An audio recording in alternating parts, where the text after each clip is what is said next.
Listener, we have one of those older trucks, and in order to listen to our podcast through the radio, we have to plug it into one of those USB cables, and you guys may have that too. But if you have one of the newer vehicles that like has the Apple CarPlay or Bluetooth capabilities, we just want to make sure you know how to put your phone paired into that Apple CarPlay. And what? Chris, what? They are listening to us right now. They already know all this. Oh, yeah. Yeah, you're right. That's right. You're right. You're right. Buckle up, everybody. It's The Riveted with Chris and Gina.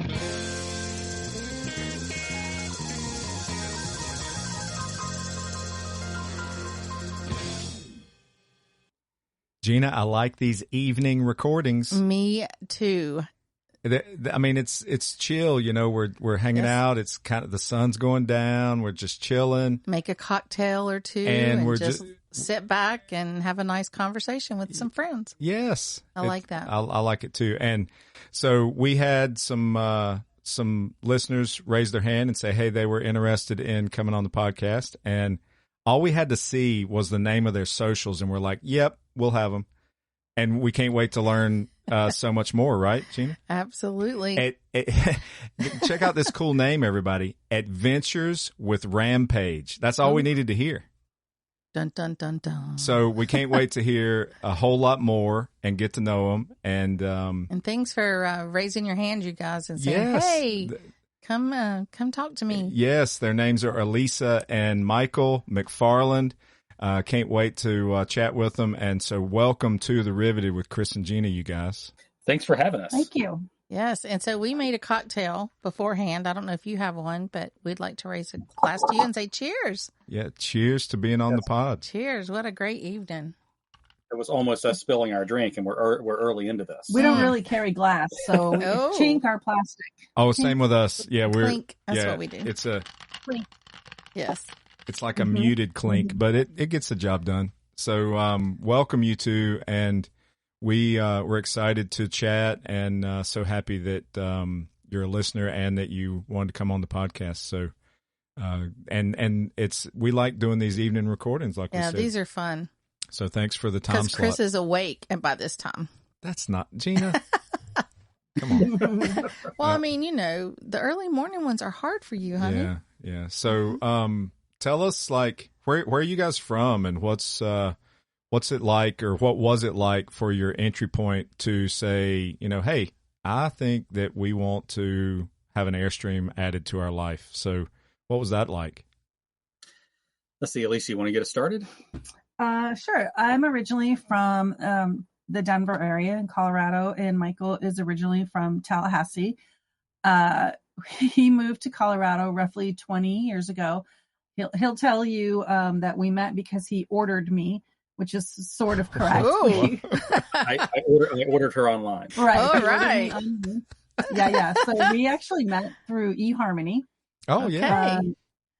I was his last face-to-face date, and he was my first face-to-face date. So kind of interesting how the timing worked out, but that's how we met. And so we've been together like roughly 20 years. We've been married 10. We started camping several years ago, which is weird. I was not a camper growing up in Colorado, which is strange. So he was like, we need to start camping. And we had a little pop-up, and that's just kind of where we were the weekend warriors, right? Like a lot of people start out. And there's nothing wrong with that. The Airstream probably came into your mind first. So that's probably you. Yeah. We kind of migrated through multiple campers. So we started out with a pop-up, and then we had something called a Taxa Mantis, which I didn't care for. And then we had a new camp for, 400 Teardrop, which we loved. And that's when we really kind of started dialing it in, long distance trips, things like that. And then her retirement started getting closer and closer. And what ended up happening was she decided, she'd lived in Colorado her whole life, and she wanted to get away from Colorado. And I was like, I have a job that I can work remotely all the time and have for a long time. And at the time, it was really hard to find a camper that didn't already have an office and something you didn't have to modify. And then I ran across the Airstream Office Edition, and kind of fell in love with the concept and the fact that, it wasn't some giant monstrosity of fifth wheel. So it was going to travel well and get us into state parks, things like that, and still maintain that flexibility. And then the more I read about Airstream and the history of Airstream, the more I got interested. Mm-hmm. Yeah. And so that's, so we, that's kind of what led us to selling the house, buying the Airstream, buying a big diesel truck, and then driving around the country. Yeah.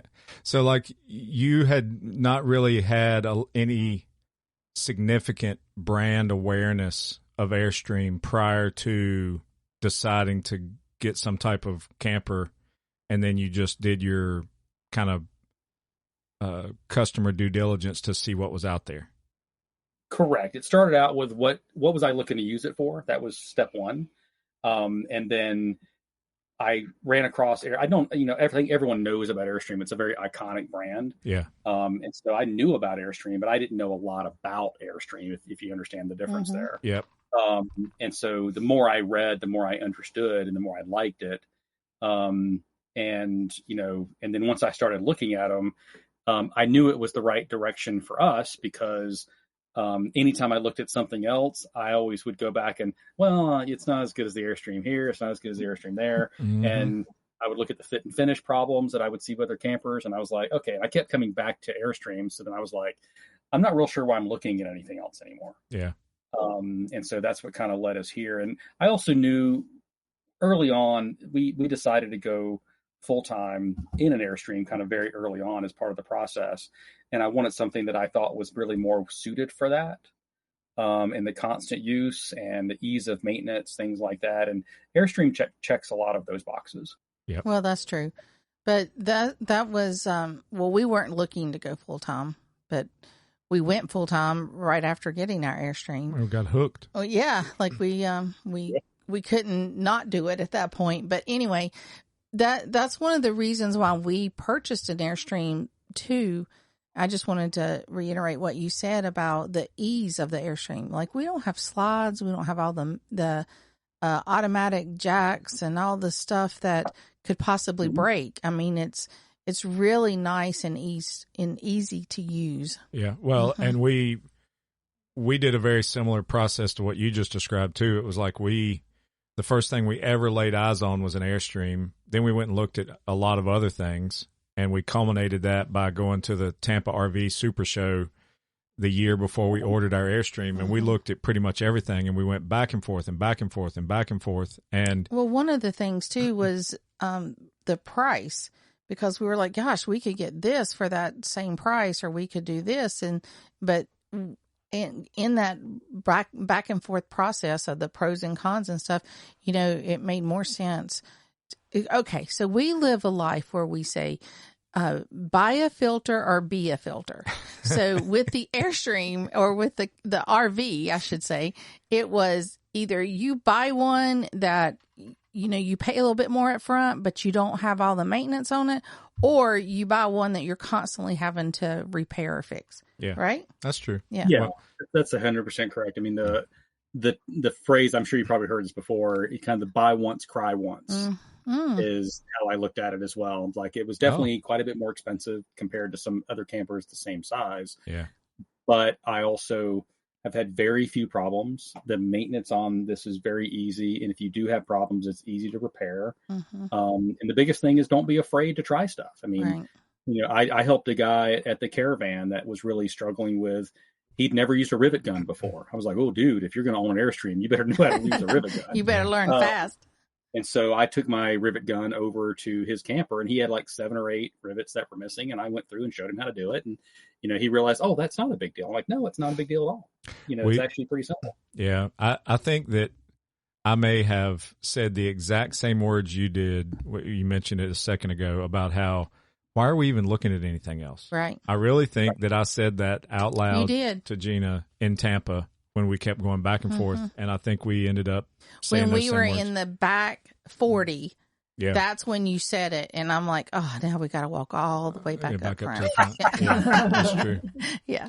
Well, and Gina, right now, sidebar back to your comment about buy a filter or be a filter. Right now, I think we're the filter. We are definitely filtering this gin cocktail. We're the filter, but that's okay. So let's share our cocktail real quick with everybody. So a lot of people know what gin and tonics are, but I like San Pellegrino. So one night we decided to make a gin in San Pellegrino with lime, and it was delicious. Yeah, we like it better than gin and tonic. Yeah, especially this time of year when it's starting to get really warm outside. So we're still getting some water. You hear it, San Pellegrino water in there. That's how you're selling it, huh? That counts as water intake. Yeah. And gin just runs right through you. You're rationalizing. I'm trying. Help me out here. Good. We have fruit. Fruit. We have fruit. We do have fruit. Yes. Yeah, we have lime in it, so that counts. Yes. Okay. Well. And it's gin, right? And gin is a grain, right? Yeah. So you got your grain. There you go. See, help me out here. I like this. But would y'all like to share what you guys are drinking? Yeah, there's a very complex process to make mine. And so what I do is I take Gator Bite, which is made out of a distillery in outside Louisiana, or inside Louisiana, excuse me, and I pour it in a glass. Yeah. That's hard work. Oh, yeah. So that's literally the process. Yeah. Well, now, okay, but Michael, hold on just a minute. Let's talk about this glass. Is it like a shot glass, or is it like a highball or rocks? Like, what's the glass like? Right now, I'm just using kind of a standard. It would be. It was a clean glass. Well, that's good. Yay! That's good. That I took out of the cupboard, and we do plastic. We have a no glass rule in the camper. Yeah, same. Except for the Gator Bite. Except for the Gator Bite, of course. Yes. And then our shot glasses are plastic little shot glasses that we stole from someone that was also giving out shots. And we have wooden ones too. So we kept them. And so that's good. That is great. It is. You know, we saw some shot glasses the other day. It's the first time I'd ever seen this. And I might be way behind the times, so anybody out there, don't give me crap about it. But we were, well, crap, now I forgot where we were. We were at Academy Sports, and we stopped by there because it's beside of a Costco, and we thought, well, we're looking for a certain type of little wagon thing. We thought they might have it, so we stopped by there. And they had Yetis, and what's the other popular one? Well, Stanley, but Stanley, Yeti was the brand you saw. It was Yeti. They had Yeti, like a little tiny, like shaker cup. It really wasn't a shaker cup. I think it's what you would just put the alcohol in. But then they had little shot glasses, and they stacked inside of each other, but they were made out of that Yeti. Yeah. Yeti shot glasses. Yeah. That could satisfy the no glass rule in a camper because they're not going to break. Yeah. Yeah. And it'll keep it cool. Two things. I would feel like there's no glass, so safety, but I will also feel a little bit bougie. Bougie. Yeah, that's true. Oh, yeah. I got to go get them now because they were be bougie. They were like $25 a set of 4, I think. Were they really? I think so. Oh, but you got the cup too, or the shaker thing too, didn't you? Yeah, but anyway. It doesn't matter. Hey, so I got this. I have a burning question for Alyssa. Oh no! So I thought that everybody in Colorado was like super duper outdoorsy, up one way and down the next, and then from birth, and then you said that you did not want to do any camping, or did I miss that? Did I not say that right? Yeah, you have the right perception. So I spent all but 3 months of my life up until when we drove away from the house last year in Colorado. So I consider myself a technical native.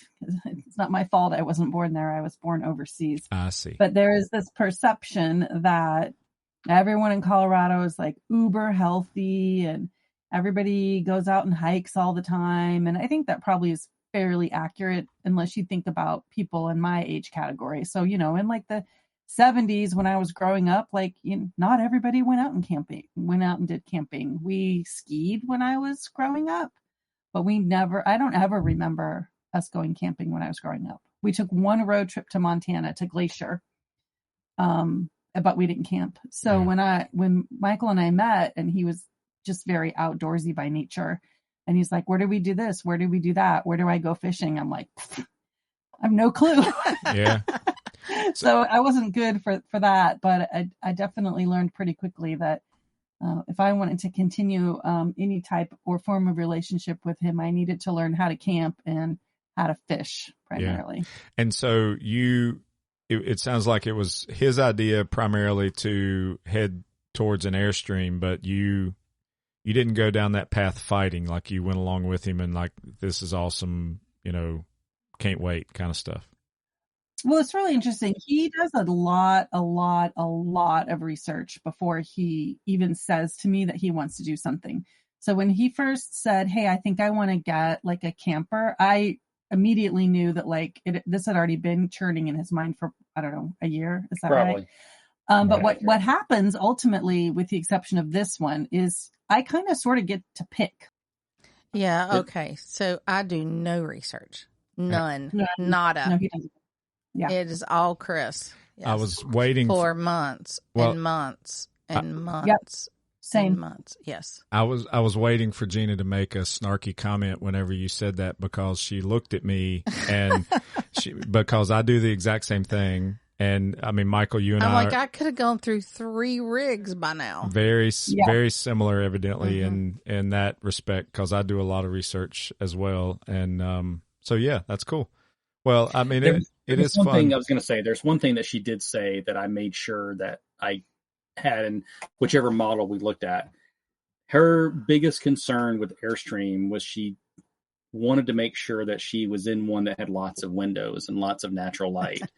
And not all Airstreams, that's not true with all Airstreams. There's some Airstreams I've seen that will have one window on the side and it's in the door and it's fogged out. Yeah.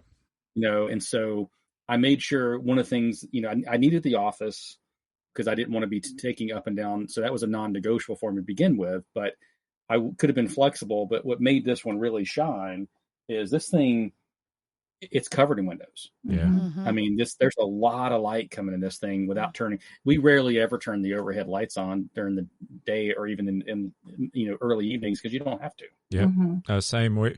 We've got a 30-foot flying cloud as well, but ours is the rear bed. It's not the office. And counting the skylights, ours has 21 windows. Yes. And beautiful. I think it's 30, but I have to double check. Yeah. I mean, it's awesome. It's like, love it.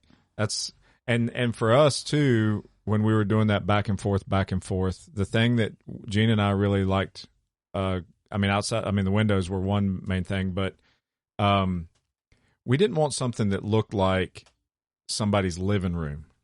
Right. We wanted it to look like a camper. We wanted it to look like a camper. And the inside of an Airstream had its own unique style about it that did not, they weren't trying to put in big puffy leather recliners and window valances and all kinds of wood trim. In some they do. Yeah, but it's not, it's a totally different visual aesthetic. Mm-hmm.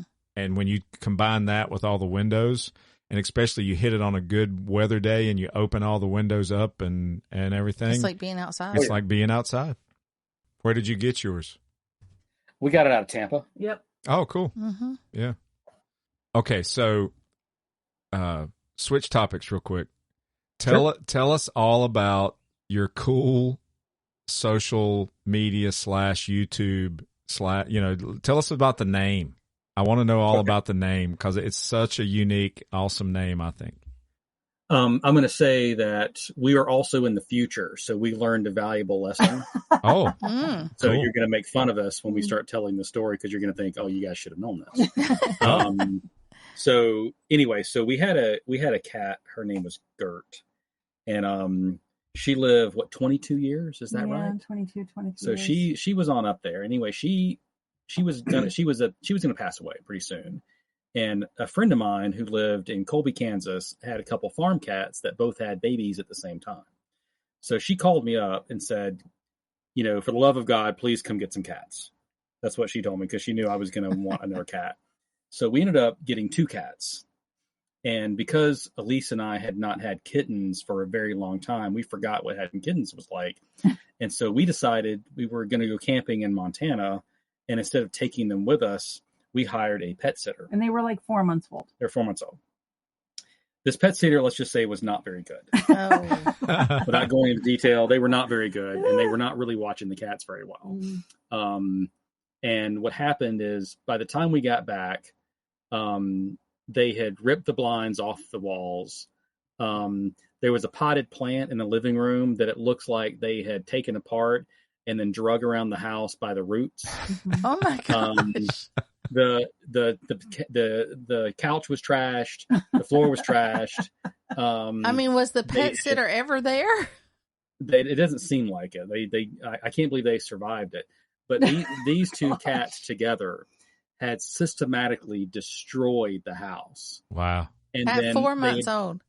They were living their best life. They were living their best running life. up and down the stairs, having a great time. There was dirt and poop all over the place. I mean, it was insane. This is what we walked into. And of course, we both looked at each other and going, "We're stupid. Yeah. How do we do this?" Yeah. But then what we noticed is they developed some kind of kinship through that destruction of the house, where at night they would get together like some kind of biker gang, and they would just absolutely destroy things. And they got nicknamed Team Rampage. Well, they are siblings, right? Because individually they're easy to deal with, but if they start getting into a tear together, it can get downright interesting. Wow. And they are. You did say they're siblings, so they are from the same litter. Yeah. That is correct. Yeah, okay, gotcha. Yeah. All right. Yeah. And so they've gotten a little bit better as they've gotten older, but I've also, again, me being Mr. Research, I did a ton of research on how to travel with cats, because I told Alyssa, I'm like, my biggest concern is I'm going to buy this $100,000 plus Airstream, and we're going to go out for a hike one day. We're going to come back and the inside's going to be destroyed. Yeah, for sure. Yes. And so, but they don't really mess with anything in here, but it's because of the strategy that we introduced them to it and the things we have in here for them. All right. So the team Rampage is two cats, and so your adventures in traveling and venturing as a full-time RVer is adventures with Rampage with their cats. How about that? Okay, and what's the cats' names? The little one, her name is Georgia.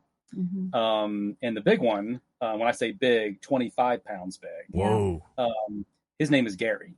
Well, there is a short story I could tell about that. When we got them, I wanted to have them. First of all, every animal in my family always has a G name. So I knew they needed to be G's. And I wanted to have one representative of kind of where Michael's from and one where I'm originally from. And so Georgia made a lot of sense. He's originally from North Florida. So that one made sense. Gotcha. Gary, when we got him as a kitten, he was pure white, with just a little bit of like coloring on his ears. So there's a mineral called gypsum that's white. And there's also a city. Well, that's not really a city. It's a little town in Colorado named Gypsum. And we should also preface this by saying we were told we had 2 girl cats. That's correct. We ordered 2 girl cats. We thought we picked up 2 girl cats. So we had Gypsum and we had Georgia. And about 2 days before they went in for their first appointment, I noticed what we'll just kindly refer to as 2 tiny little white snowballs. And I took, at the time, Gypsum over to Michael and I held up his tail and I said, "This cat is not a girl." So turns out we did not have 2 girls. We had a girl and a boy. And then according to Michael, he and Gypsum they put their heads together and Gypsum petitioned for a new name because he wasn't that comfortable with Gypsum because he's not a girl and felt like that was not an appropriate name for him. So then we went to Gary. Yeah. And Gary came from, this particular breed of cat has the tendency to, they're almost like a toasted marshmallow, so they're kind of dirty blonde. And he's got bright blue eyes, like really big, bright blue eyes. And every now and then they'll look at you cross-eyed. That's actually very known for this breed. Wow. And so he looked over at me, and he was looking at me cross-eyed. And the first name that came to my head was Gary Busey. Oh, my gosh. And so he became Gary. And Gary has been very popular. He is he is a celebrity at work. Everybody loves Gary. They want to know about Gary. And they know he hangs out at meetings, stuff like that. And he's he's the big one, the 25-pound. Yes. He's the 25-pound big boy. Yeah. All right. So tell us about what you did for the integration into full-time living in the Airstream? I mean, I know. Yeah, because you said the way you introduced them. Correct. Or something. Yeah, I'm sure. Hopefully, people might be intrigued by that. That maybe they didn't do it right, or they're considering getting a cat. Whatever. Like, tell us about that. Yeah, and so we were concerned about, because you see people travel with dogs a lot, and but not a lot of people travel with cats. And we're still like, so what's the deal? What's the concern? And what we found is it's all about, we get asked, where's the litter box? That's always a big one. Mm-hmm. And then we always, how do you keep the cats from tearing up the inside? So we started out when they were small, and we would put them in the truck, and we would go like get gas or just run an errand or something like that. And so we got them used to the truck. And then as soon as they started getting better with the truck, we would go, like, say we're going to watch a movie. Well, we didn't watch the movie in the house anymore. We went out to the camper and watched the movie. And then we would let them roam about the camper and just explore and smell all the smells and all that kind of stuff. And then after that, it was short trips. Mm-hmm. We're just going to go for the weekend. Mm-hmm. And we're going to take the cats, and we'll see how they do. And then over time, those trips became longer and longer and longer until now this is their house, and they don't go home anymore. They're at home. Right. And then the other thing too is, for cat people, they're going to know when I use the name Jackson Galaxy. As silly as that name is, they're going to know who that is. He teaches a lot about how to deal with cats and things like that. And one of the things that he says is, number one, they don't take, you can't discipline a cat. It doesn't work. It just makes them scared of you. So if they're doing something bad, you have to give them something good to do. And so therefore, I took them in and we looked at the types of things that they were interested in trying to paw at or scratch or whatever. And then we gave them an alternative. And so if you go in my camper, you'll notice there's several scratching walls, like one's on the bathroom door and one is on the door under, it's right by the edge of the sink. And then one is right behind me right now where I'm sitting in the dining area near the door. We also have a really small scratching post that's over near the couch. And so they have all kinds of opportunities, and we just rewarded them every time they use those things. And then I put covers on all the cushions. Yeah. I didn't invest in a lot of cat-proof ones because I think they're really expensive. And so what we do is once a year, we change the color combination in the camper. I just go buy the cheap ones on Amazon, and we okay, we'll like these, and the cats will, if they mess these up, we don't care because I can completely reupholster the entire camper for $120. Yeah. Yeah. And just replace them. And then we change the color at the same time and we're going to have a new look this season. Mm-hmm. That's cool. And with that is just, and the last thing and most important thing is, play with your cat. The cat's not just here for decoration. If you're going to take the cat, play with your cat. And so if you play with them, they typically take more interest in you than other things. Yeah. And do you ever take them outside? Yeah. Georgia goes outside all the time. In fact, she will annoy you if you don't take her outside. Oh, she's very sassy. She'll start following you around. She'll bite your feet.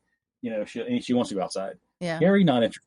Gary will go outside and he tolerates it, but there's a time limit on that. He's an indoor cat. He would prefer to look at nature through a window. Yeah. Something I do want to say I think is really important is that they are both chipped. They never go out, we don't just let them out. I've seen several horror stories of people losing their cat because they let them roam. When Georgia goes out with me, she is harnessed.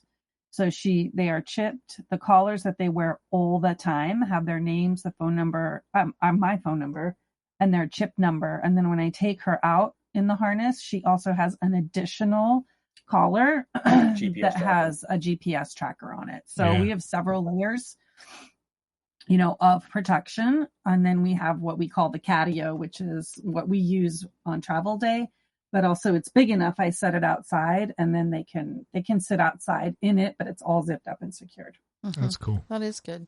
I've seen some RVs that actually have a window where they can remove it and put a little board out, like a little shelf and a screen where the cat can actually go out lay on that board and have an open screen all the way around them. Yeah. I saw someone, not an Airstream, but the rigs that have the outdoor kitchens. They reconfigured their outdoor kitchen into a catio. Oh, that's cool. Oh, yeah. So that's kind of cool, too. Yeah. It's like a screen room kind of deal. Yeah. Yeah. Like that's what she calls it, a catio. Uh-huh. Yeah. Okay. Oh, my gosh. I'm sorry. I just got it.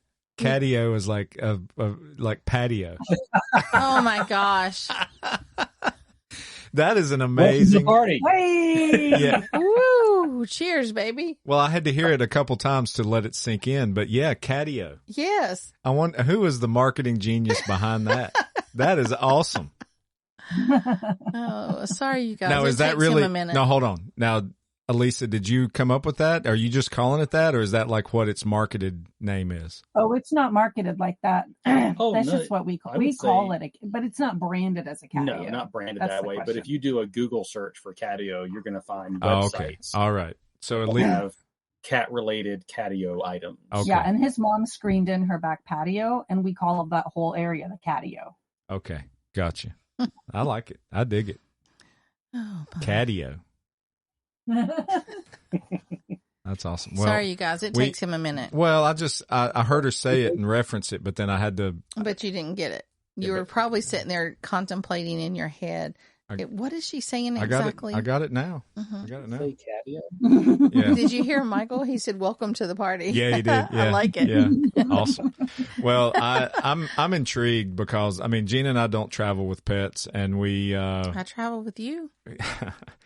Thank you, honey. We like animals. We love animals. We just haven't ever, since we've been full-time RVers, we haven't traveled with one. We haven't had a pet in a good number of years, but we've had cats and dogs both, and we love both. There's, I guess the most recent one we had in our life was a cat. About a 25-pound cat, too. It turned into a 25-pound cat. It was a rescue tabby cat that we found up in the mountains at a mountain cabin that my in-laws had, and it was frail and weak, and somebody had let it out, and we nursed it back to health, and the next thing, a couple of years later, it turns into a 25-pound tabby cat. Mhm. And we It were was really weird, though, because it wasn't because it ate a lot, because it really never ate that much. no, it just But- was fat and lazy. It was. But But it could kill a mouse and it'd kill a bird in a heartbeat. oh yeah, it was a good one. And Mhm. we were moving from where we were living at the time into a brand new townhouse, and we loved it, but we still in our mind were thinking it was a rescue cat. We were trying to find it a new home. It lived with us for a couple years, Mhm. and so we found it a new home. And We did.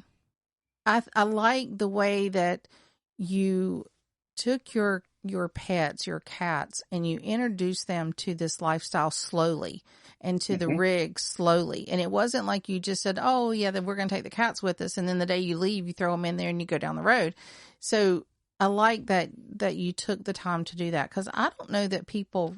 I mean, maybe they do. I've just never thought about it, but I don't know. Especially dog owners, I don't think they would take the time as much as cat owners, maybe, because dogs are in and out so much. But I think, I mean, as far as an Airstream's concerned, like if you had a motorhome, like a motorized RV, and you just all of a sudden stuck your pets inside of this big moving house, they might have to acclimate a little bit and get freaked out. But if they had been good car riders in the past, then, Right. bringing them into your tow vehicle is probably pretty natural transition. But I don't know. Well, right now, I can tell you, Mr. Gary's fine because he is laying on. We have the twin beds. He's laying on my bed with his head hanging over the side. So you have to take feel a picture. confident He is Yeah. very Chilling. acclimated. Yes, we want Yeah, to see and pictures. I looked at it from the perspective of we have to acclimate to this too, so why not them? Mm-hmm. Yeah. And it's obviously worked because, I mean, the funniest thing about like when we go out and do excursions and things like that, and we're leaving them, I've set things up. A lot of people say, what about climate control, things like that? I've got it set up to where I can monitor the climate when I'm away from the camper without any kind of problem. And so therefore I get alerts if it gets too hot or too cold. And so I'm not worried about that. But also you can tell that it's worked because they, if we come back early, for instance, they almost seem offended. Yeah. And so they'll look at me and go, dude, it's nap time. Yeah, it's What like- the hell are you doing? Yeah, Come like, on. why are you Like, here? It's not your turn yet. Unless you come with a treat, maybe. Hey, so you guys got the office with twins in the front? Yes. Yeah. There's a cool story with that too. Yeah, cool. I originally ordered the 23, and you had to get the queen beds. They didn't offer that. And so I was watching a YouTube video, and they started talking about some of the other features that were coming with the 24. And one of those was the twin bed option. It was the one thing about the layout that I had that I didn't like. Yeah. And so I called up and I said, have they started putting my camper together yet? And they said, no. I said, cool, delay my order. And so I had them delay for another month or two. That rolled me over to automatically getting a 24. That's cool. And I wouldn't give up the twins at this point, because not only do you get a lot more storage in the bedroom and as well as the external storage, but on top of it, you get almost 6, maybe 7 more feet of walking space. Yeah. Yeah. That's cool. And so therefore it made living even easier. Yeah. I mean, anytime we've been in a floor plan like yours, the bedroom in the front with the little kind of bulkhead between it and the living space. I mean, it seems a cool design and everything, but it just seemed to me like having that little bulkhead wall, and then you walk in, and then boom, there's a big, huge bed right there. It just it didn't seem as natural. It almost just seemed like they put this wall there on purpose just to divide it. But with twins, I'm sure it looks like it was designed in that way on purpose. That is correct, because right on the other side of that wall, what you get that you don't get from the queen is I have elevated closet space. Yeah. Normally that would just be empty space right there. It would be empty space with one side just having a television on it. Yeah. Yeah. That's cool. So you got a 24 model, and when did you pick up your Airstream? When did we pick it up? September? Was it September? Yeah, but he had ordered, as I had mentioned earlier, very thorough with his planning. When we ordered it, we asked specifically for a delay, which is why we were able to get the model that we wanted. I think we did pick it up in September. September's right. Mm-hmm. Yeah. So we got the 24, but at the end of 23. Is that what happened? And so is that when you went full time? I was just about to say, that was really sad. We drove to Florida from Colorado, picked it up, and then we put it we do have a home base where we stay just very temporarily every once in a while. And we left it there and drove away from it to go back to the house in Colorado to unload the house and put the house on the market. So it was, that was like, oh, there, bye. It's like, yay, an Airstream. Oh, I gotta leave it. And what length of time? Like just a few days, or did you? 4 months, because we left. Well, maybe 3. We left it in October, and then we drove away from the house in Colorado mid-January. Yeah, it's about 3 months. Yeah. Well, that's not too bad then. Yeah. So, well, it'd just be weird to pick up this brand new camper and have all this excitement, and then you have to put it away. So you've been. That's right. So you've been full time for about a year then. A little over a year, January of last year. Yeah. That's beautiful. Cool. And okay, so tell our listeners how you feel about going full time. Was it hard? Was it easy? Are you enjoying it? Interesting enough, everyone told me how hard this would be. And after doing it for nearly a year and a half now, I don't understand what they're talking about. I think it's perfectly fine. The biggest, questions that we typically get asked is, how did you get rid of all your stuff? And the answer is easy. You just do. Yep. And, I kind of have the philosophy of, you don't own your things own you. Mm-hmm. And so getting rid of that, emptying that first room was difficult. But once that room was empty, it felt like a relief. And so I was like, well, I want more of that. And so we started emptying more and more, and to the point where, we just kind of reduced ourselves down. We do have a 10 by 10 storage unit in Florida, but it's primarily full of a couple of things. I have a boat problem. And so I've got multiple kayak, canoes, inflatable stuff, nothing with a motor. So I didn't want to get rid of that. And then I'm a habitual hobbyist, but one of my biggest hobbies is fly fishing and fly tying. Mm-hmm. So I've got fly fishing rods, fly tying gear, 5 or 6 different vices, tons of material, all that's in storage. Yeah. There's nothing wrong with that. I'll pick it back up whenever we decide to settle down somewhere for any length of time. But then we also committed to a year. It should be 2 years. I said, if we're not going to do this for at least 2 years, I don't want to do it at all. And so we kind of made that commitment no matter what. And if after 2 years we didn't like it, we would stop. And, we're already halfway through planning the third year. Yeah. Good. We've already talked about where we're going to go, what we're going to do. And, what, at least what region we're thinking about. And then there was also a kind of a personal connection for me. I mean, my grandfather died recently, and he and I were really close. He pretty much raised me. And, he talked about doing these big, long, full-time trips for years. And he never found the right time. He never saved up enough money, according to him. And he just kept working. And then finally got too old to do it. And one of the things he told me before he passed was that was one of his biggest regrets. Oh, yeah. And so I'm like, I don't want to have that regret.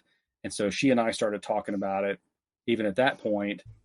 And then something else came out that really put the final touch on it. We'd figured out her retirement.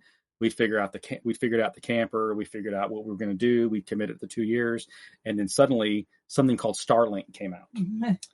And Starlink changed the game from remote working. And so once that happened, that was the final cherry on top that I needed to be able to go fully remote and still work full time. Perfect. Yeah. And you got a perfect Airstream floor plan to do that in. Yes. Yeah. Oh, yeah. We had a 3-year plan, or at least in my planning mind, we had a 3-year plan. I didn't. We had a 3-year budget.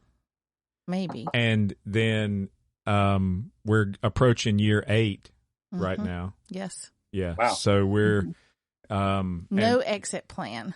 Yeah, we love it. We absolutely love it. And it seems like every time we find a moment that we're I hate to say this word, but I have to say this, where we're stuck for a month or so, I get panicky. I'm like, we got to get on the road. Like, why are we sitting here? We got to go. Yeah. Yes. Well, and when you say stuck, you mean like we didn't plan something. We also didn't wing it, but we just had to do something, and it caused us to sit put for a while. Like Yes. we're not in vacation mode. We're not. No. I mean, I don't know if you guys. I mean, it sounds like you're still working and everything, so you have some commitments per day and everything. But a lot of times, full-time RVers dive into vacation mode as soon as they get out on the road, and they're like, go. They want to go. Yeah. And it's you got to shift that mindset to be able to just slow your pace down and enjoy where you are, even if it may not be the ultimate glamorous location every single time. And I couldn't agree more with that, because that's actually, funny enough, it's a conversation Alyssa and I have specifically had. Because when we first started doing this, she was retired, and then I was not retired. I'm still working full time. And so we had I wouldn't call it conflict, but we had definitely some discussions. I'm like, hey lady, why are you treating us like we're on vacation every day? I have to actually do stuff. Yeah. And so, but also I think we kind of came to that same conclusion, is it's okay just to sit and relax. You would sit and relax at home. Right. Yeah. So why wouldn't you sit and relax? I mean, because you're, and I tell people when they ask me, what do you do? I'm like, well, I technically live here for the next 3 weeks. Yep. This is technically where I live. And so, but will we get the same thing though? Sometimes we'll be at a location. We're like, oh, we're going to stay there for a month. And then right about the third week, we kind of look at each other and going, well, we've kind of done everything you can do here. Yeah. And so what's next? And so we start looking ahead on, moving on, or at least getting some plans, and then knowing next time we come through that area, maybe 3 weeks was too long. Maybe we'll do 2 weeks in that area next time. Yep. So we enjoy our, so we're I wouldn't say that we've got it figured out. It's only been a year and a little less than a half, and we're still figuring things out. And, but for the most part, you had to get the mindset. I agree with that. You had to get the mindset of, this is where you live now. And so I think a lot of people complain about how expensive, I hear that a lot, how expensive full-time RV living are the people who are treating it like a vacation. Because I'm always like, I had one guy said that he spends it was 6,000 and some change per month full-time RV living. Wow. Yeah. And I'm like, what are you doing? Yeah, absolutely. I'm like, I'm not spending even half that. Yeah. Yeah. It's like the folks that are going to one destination, spending 3 days, driving 800 miles to go to another destination and spend 3 days, drive another 400 or 500 miles, to do it again, to chase those epic locations. They're the ones spending that big wad of money. Mm-hmm. Well, they're probably staying in some campgrounds or resorts too. Yeah. But it's a lifestyle change. It's a lifestyle choice, and you have to, you got to be in the right frame of mind on realizing that there's no rush if you're committed to being a full-time RVer.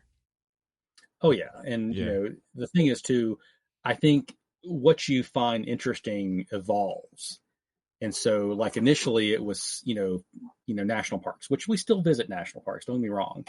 But now we're easing them in, and we enjoy when we go. And sometimes we'll stumble on parks that we want to go visit that we don't even know about, that we find on our travels.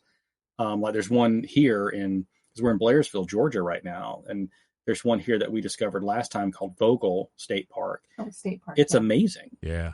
And so we're going to go there again and go fishing and take our paddleboards out on, and that's what we're going to do. That's probably this weekend actually. But with that being said, is my interests have evolved a little bit. We still focus on fishing. That's never going to go away. But I'm really enjoying sitting in one place a little bit longer and becoming a little bit more familiar with the community that's here and getting to know people in the community. Like even the place we're staying at now, we met these people last year and we enjoyed spending time with them so much we came back. That's great. And, we've already connected. And this year will be interesting from that perspective as well, because we have at least 2 other stops that I know of, maybe 3, that we're going to be staying and or visiting people that we've met other places. See, that's the best. It is. Yes. I love that. Well, you said the word familiar, and it made me chuckle because Gina and I have been at a few places that we've been there long enough and frequented some of the same establishments numerous times to where people thought we were new residents of the area. And Gina and I would look at each other and say, well, we've gotten too familiar for them. Like we got to go. They know who we are now. And so we got to find a new spot. We got to hit the road. Yeah. So, it's good in a way that like you get treated, especially if you go to a place regular enough. And when I'm meaning like going to a restaurant or a bar or just brewery, winery, some kind of unique local place that you want to go back to that you've discovered, then they think that you're a new resident to the town. Well, so much so that we were in Jackson, Wyoming, Jackson Hole, just at the base of the Tetons, and that's where we were staying or, camping. But then we would ride our bike into town. Well, it's going downhill into Jackson, right? So we'd go into town and we'd go into the brewery and, get a couple appetizers or a beer or something. We'll make a comment, something like, oh gosh, I don't want to ride back up the hill or something. They're like, oh, well, so-and-so over here's got a truck. He can throw your bikes in the back and ride you home or whatever, because they'd gotten so familiar with us. Yeah. We took people up on that offer twice. Yeah. That's fun. Yeah. Because I didn't want to ride up that hill. And then I remember back. And we don't have electric bikes. No, we don't have electric bikes. Also, too, earlier in our podcast last year, we had Brad and Blair on from 13 Adventures, and they describe their strategy as planting a flag. Yes. Where they wherever they are, they plant a flag and they look at what they can see and explore in that one-day drive or one-day adventuring type of scenario. And then they enjoy all that. And when they've seen everything they can see in that distance, then they look for a new place to go and they plant a new flag. Mm-hmm. And that's a really cool strategy. It is. Yeah. Yeah. And it's a way to enjoy it, but not feel like, well, the only thing I'm only going to focus on is the popular stuff. Well, I think that's all people know, though, honey, because if they're watching any TV or anything like that. It's always the national parks, it's always the state parks or something. They're not looking outside into smaller communities and seeing what's there. Yeah. They want to go to the obvious, and it takes a little bit of, I hate to say this, research. Oh, you said that word? I said that word. I'm not doing it, Gina but I said like that word. But it takes a little bit of research in an area. We found some of our best things following road signs, like just as a fluke, like Goblin Valley. It was, we went there because of the name Goblin Valley. Goblin Valley State Park in Utah. Yeah, well, we didn't know it was a state park until we got closer. We didn't. It just kept saying Goblin Valley, and I'm like, I want to go see a goblin, So we kind of followed those signs until we ended up at this state park, which was so much fun. It was cool. Yeah. So if you could, hopefully you can agree, but even if you don't agree, just each of you list one. Like, so far in the Airstream, given what you've done for full-time travel and stuff, what's been your favorite spot so far? That's interesting, is we're sitting in it. My favorite spot. This is your favorite spot? This is my favorite spot. That's cool. This is our second time at this exact park as well, because we liked it so much. Yeah. Yeah, Blair's. What about yours, Faith? For me, it was International Falls, Minnesota. In the summer, I don't ever want to see the S word again, the white stuff that comes from the sky. So definitely in the summer. And I think it was just, we could get on the paddle boards right there. We paddled right out into this giant lake, and we stopped at an island, and we decided that was in Canada. We don't know if it was or not. Wow. I'm saying it's in Canada. So we paddled to an island, and we had a sandwich in Canada. That's cool. And it was just really cool. I mean, I just really liked the area, little bitty town. We did drive across to Canada, to get donuts at Tim Hortons. Donuts is in my top 5 food group. Yeah, I think I confused the border agent, because he goes through and like, "What's your business in Canada?" I look right at him and with a straight face said, "We're here for donuts." Yeah. And he looks at me and goes, "What?" And I was like, "We're here for donuts." And that's what we were doing. And he goes, "You're going to get Tim Hortons?" I said, "That's exactly where we're going." He goes, "Well, welcome to Canada." And I love it. That's really cool. Yeah. I just thought it was interesting. It was pretty. I just like the trees, but I also like the Pacific Northwest. And to me, it was similar, just not as like, humid and all that. That's cool. PNW is beautiful. I always, whenever we were walking, and doing some hikes and stuff there in the Pacific Northwest, I kept telling Chris, I said, I would love to have seen this as a child. Like, this has to be like a fantasy world, because that's how I felt. And as a kid, could you imagine as a kid with fresh eyes, total open mind, and seeing all this ferns and these big tall redwoods and these beautiful trees and the ocean and all this? I'm like, oh my gosh, that would just be the ultimate kid fairy tale there. Yeah, we loved it. It's a beautiful area. But I have I've had people tell me before that I lived in a fantasy world, but I laughed so hard I almost fell off my unicorn. Yeah. Oh, listen to you, Gina. Dun-dun-dun. Wow. Where's my little sound? Bum-bum-bum. Oh. What is it? It's not that sound. What is it? It's this one. Yeah. Bum-bum-bum. Sorry, I was off my game there. That's all right. Hey, well, we've been chatting it up almost an hour now, and I feel like we haven't even really scratched the surface. Oh my gosh.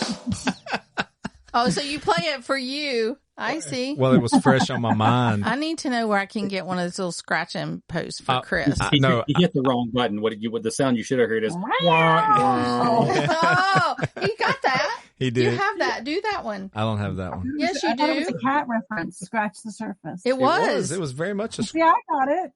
I don't have that one, Gina. You do. Oh, I got it. You got it. Okay. There it is. Yeah, I have that. No, I don't need a scratch and post, Gina. I think you need a scratch and post. I might. And I've been looking since he talked about having 3 in his Airstream. I was trying to look around, try to see where I could put one for you. See where you could put it. I'll stick my claws out. Yeah. You mentioned you went on a caravan, so you are part of the Airstream Club, it sounds like. And have you, was that immediate, or did you just start with that, or what's your experience been like so far with the club? Yeah, so we did one rally. We did the Shawshank rally, which was in, I think, the February, which was great. Yeah. We met both the host couples, one couple which I believe have been guests on your podcast. So that was really have. Kristen and Shane. Mm-hmm. Yep. That's right. That was our first rally, Airstream rally, and then those two couples that we met, Kristen and Shane, and another host couple from Shawshank. We all were supposed to do the caravan that we did, the Roll Into the Big Easy caravan. So it was kind of more spurred on by them. They were already thinking about doing it, and we were like, okay, we'll try it. And both of us tend to be not group people. So we were like, oh, okay, we'll try it because you guys are going to be there, and we know you and you're fun and it'll be cool. And then unfortunately, both couples were not able to join us on the caravan. Oh.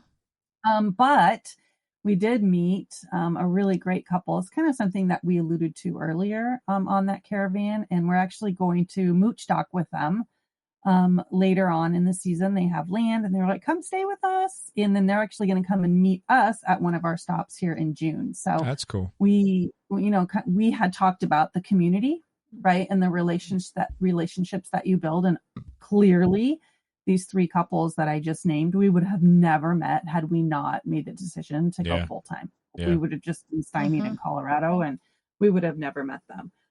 So I don't know that we would have done a caravan had we not had encouragement from them. Yeah, that's true. The caravan thing, I was actually against it, yes. Funny enough. Yeah.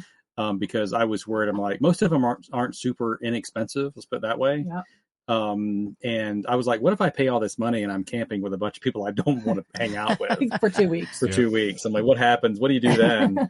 And so I was pretty disappointed when both couples backed out. I was like, okay, I'm now in the exact scenario I didn't want. Yeah. Right.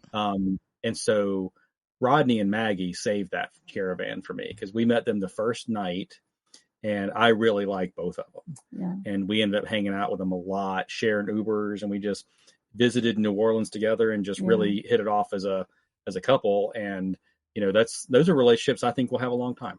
Yep. And the two couples too. I mean, we realized that neither one of those couples wanted to have it end up the way it ended up. They had their reasons, and they were good reasons. They both had stuff that happened, and life gets in the way, right? And so, that was unfortunate because we really were looking forward to spending time with them because there were 6 of us and 3 of us had birthdays in the first week of the caravan. Wow. So we were going to live it up and have a great time. Yeah, for sure. But we love them anyway, and it's okay. We should add, though, that because I have a high degree of sarcasm, as you probably already figured out listening to me at this point. But so what we did is we kept Michelle, which was one of them, we kept making fun of her because she was disappointed she couldn't go for some health reasons. And so every time we went somewhere that was really interesting and fun, we would position ourselves sitting next to an empty chair. Oh. And we would take the picture of us with the empty chair saying we saved you seat. Yeah. And then we would send it to her. Yeah. We did it during the entire 2-week caravan. Oh, I love that. I'll say I'm liking them even better now. Yes, I love that. That's awesome. Well, I like sarcasm. Yeah, it's fun. And there's so many different ways that you can have your social life impacted for the better. Yes. Whether it's a caravan, a rally, just meeting people as you travel, whatever. I mean, in this location, we have another couple that we met on the caravan, Reggie and Pam, and they live within, I think, about 45 minutes of Blairsville. And so she said, text me. Yeah. So I texted her today, and we're going to meet up at some brewery, and I think it's called Hiawassee. Oh my gosh, we love that. Yeah, we're going to connect up with them. So, and these are the things that literally would have never happened had we not chosen. That's true. Yeah. All right, we have a story about Hiawassee. Can I tell it? If you can tell it quickly. Okay, I'll tell it fast. So we went paddling on the lake, and then we went to Hiawassee Brewery. Hiawassee. That's where we're going, the brewery. Yep, yes. That's where we headed. Right. Yep. So we went there after paddling that day, And so we were, we look like lake bums or whatever. And we go in and we start having a beer. Well, we're looking outside, and this, what do you call it? A trailer had a fencing around it. And as a flatbed trailer pulled behind this truck pulls in, and it parks right by the patio.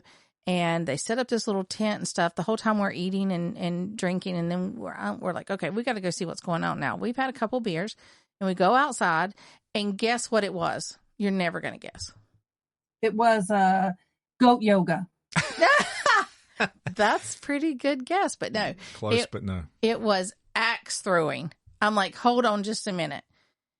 He's like, come on. And I'm like, are you serious? I was like, you're going to let me get in there after I've had a beer and get in there and throw an axe? Like, is anyone else going to be in that cage with me?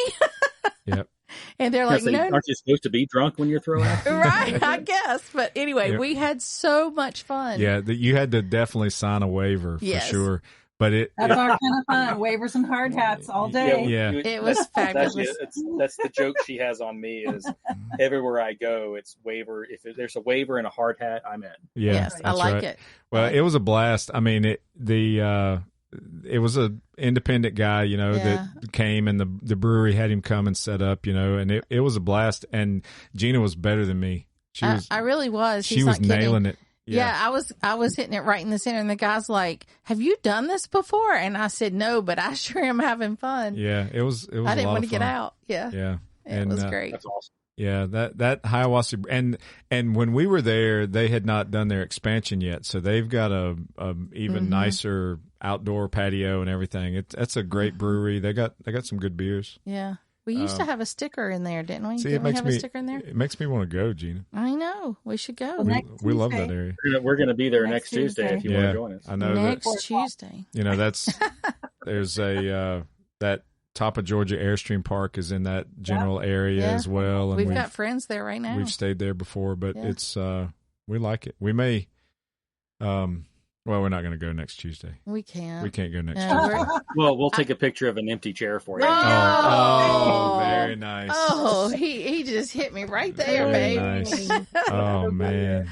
I like You it. empty chairs. Chairs. No, I don't mind sitting on his lap. Yeah. Well, have fun with that, and do have a good time. We hope you had fun on our podcast. We had fun having you on. It was a great conversation, and I know that I'm sure there's lots more stuff we could talk about. I mean, we hadn't even scratched the surface. Were you going to say that again? I've already used that joke. Yeah, you can't. I can't do it again. No, I can't do it a second time. Yeah, what's another cat joke? They probably know him more than me. Mm-hmm. Well, I don't know any cat jokes. I can come up with one on the spot. I know. Yeah. All right. Well, that's all right. We appreciate it very much having you as a guest and as a listener as well, and we can't wait to see you down the road as soon as we can. Do you guys have any plans at all to head towards the international rally in Pennsylvania this summer?